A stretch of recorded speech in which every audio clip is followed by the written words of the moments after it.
Let's quickly talk about contactor. I have three contactor with me here. Two is the same contactor. One is different contactor. This one is a 3-pole 30 amps contactor,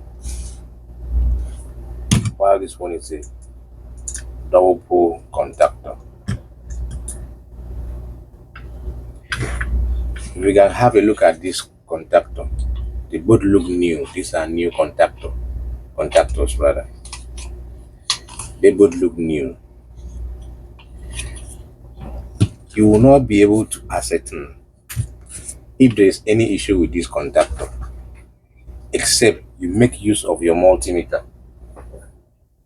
You can only know if this contactor is good or bad with the help of your multimeter. Here, this is the one I have. Or until when you install in the device that you are going to use, that is when you will know if the contactor is okay or not, aside from using your multimeter to test it before you install it. But based on what I experienced, regardless of how it look in your eye, look new, could be bad. Out of these two contactors that look new, one of them, the coil is bad. So I would advise anytime you are going out to buy electrical or electronic components, there should be a means for you to test them before you take it back home or to the facility or to your work site that you want to make use of it. This particular contactor, this 3-pole 30 amps, these two is for deep fryer, and this one, this double pole, is for AC unit. I will first of all explain how this one works. This is the coil. This is the coil. This one was installed or was taken out of air conditioning system.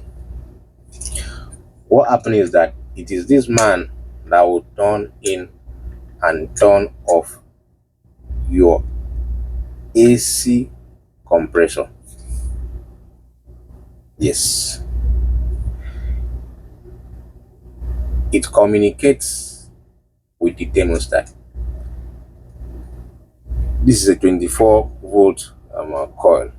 So what happens is that your thermostat will send 24-volt current or voltage to this coil, and this coil will now help to energize for current to flow across the contact, because one of the terminals will serve as your supply and one will serve as a delivery. So for you to be able to close the loop, you need a 24-volt that will come in here to close the loop, to energize the coil, to close the contact. And when you close the contact, current will then flow. And that's the work of thermostat for this particular contactor. This one is a 3-pole and 30 amps contactor, and 220. The coil is 220 voltage. So you need 220 volt to come into the coil to energize the contact, to close the loop, for current to pass through to your deep fryer heating element for you to heat up. Just as I said before, these two contactors look new, and for you to be able to know if these contactors are good or bad is for you to use your multimeter to check them, or until when you install in the system or in the unit or in the facility that you want to use, and when you try to on it and it does not come on, that's when you know that it is bad. This one is defective, the coil is bad. I actually removed one of the terminal out so that if I mistakenly keep two of them in the same place, I will not have to pick the wrong one or the defective one to install in the facility or in the equipment that I want to install. So for you to be able to check the coil, you need multimeter. And for you to read the coil, you need to turn on your multimeter and take the dial to ohms. So you are checking this multimeter, the coil in ohms. So if you read this and it's open, remain open, means that the coil is bad. So to affirm that this particular one that I condemn is bad, I'm going to measure the coil and you see it yourself if it's going to read. This is the coil terminal. Two last here is the coil terminal. So I'm going to put my multimeter there and you read it and let's see.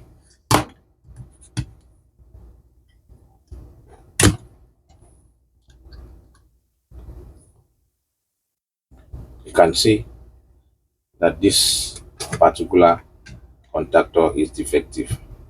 I'm going to bring the second one. The coil is bad and it looked new. So I always advise electrician out there, if you are going to purchase any electrical equipment, you need to go with your testing tools to be able to check if it is working. I'll do that same to this particular one. You can see that this one, that the coil is still okay. So this particular contactor is still okay. So if I want to energize the contactor and be very sure that current will flow across the terminal, which is terminal, I will this way to energize the contactor. You put one lead of your multimeter here and put the other one at the opposite side of it. Sorry, I have to turn it to continuity.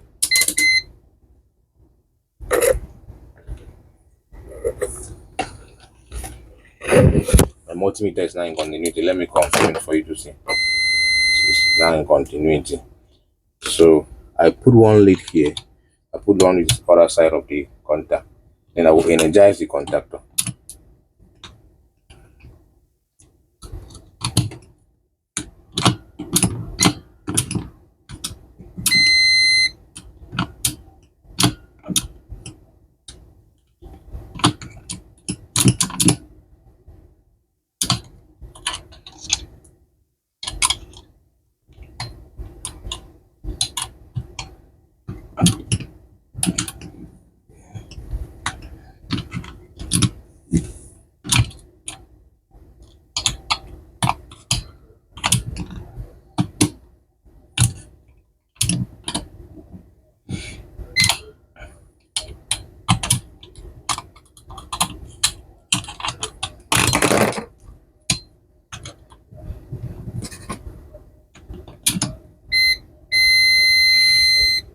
So that's how to check if your contactor is working or not.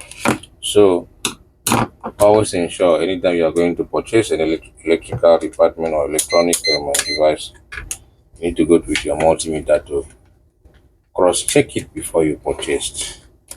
So I want to believe that you have learned something from this video.